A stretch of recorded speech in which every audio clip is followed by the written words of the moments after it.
Okay, here's another one. Now, I told you when we were kids, we didn't have anything. We didn't have much at all. I mean, we were 7 kids.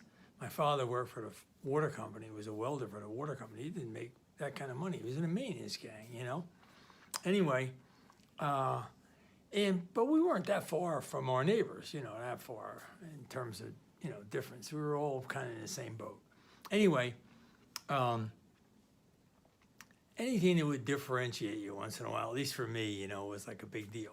So one day, I think I'm walking down the railroad tracks, I think, but I find a steering wheel from a car. Now, a steering wheel from a car in those days was big. Today, they're much smaller because the cars all have power steering and it's easy to steer the car. When you had no power steering, you had to have a big steering wheel so you could turn the wheel, you know, easy enough. Now, a lot of people in those days, okay, would prefer to drive with one hand, not two, right? But it was harder to steer.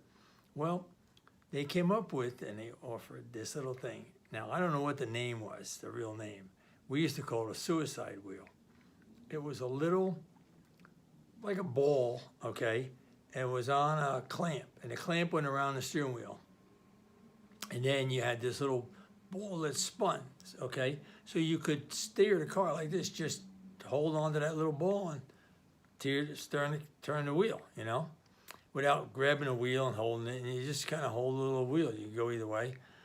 So people had them, and they used to call them suicide wheels because the police blamed them for a lot of accidents. I don't know if it was true or not.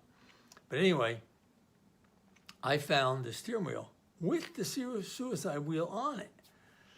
So I go,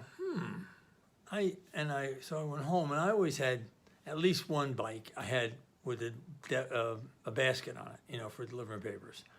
So I always had that one. But I took a little better care of that one because, you know, I had to have it. I needed it every day.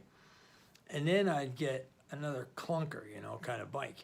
So I had this old bike that was really, nothing.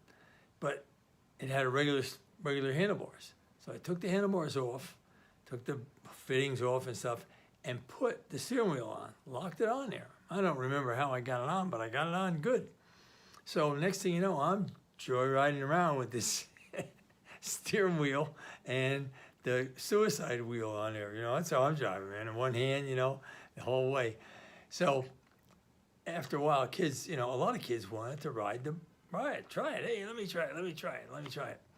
So I let them try it, but I always told them, I said, look, that suicide wheel, it's still a bike. You know, a bike, you turn a little bit and it turns. You know, it's direct turn. There's no gearing in there. You just turn it.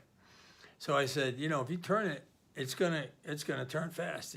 You really have a suicide wheel, but you can't move it that much because you just can't have that much control.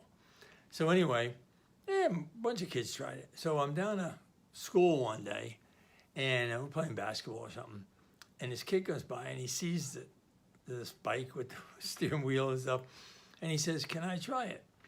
And I go, "Yeah, you can ride it." You know, I said, "But let me tell you, here's the thing." I told him, you know what, the steering wheel, you just had to just go a little bit, you know, and steer it. He gets on a bike, starts ripping around the parking lot, comes whipping in there, turns it, too far, goes flying over the steering wheel. Well, he didn't go over the steering wheel because he hit the steering wheel. Like he went up. He was going to go over the steering wheel, but then his knees hit the steering wheel because it was big. It was right there. And, you know, it covered everything. So he hit the steering wheel, and then he and the bike went crashing down. Lo and behold, he broke his leg. So now, he wasn't a guy I really knew that well. You know, we ended up calling the ambulance and we were in a school, so we went over to the rectory there, and the priest was there, and he made the phone call, called the ambulance to get somebody down there to take care of the kid.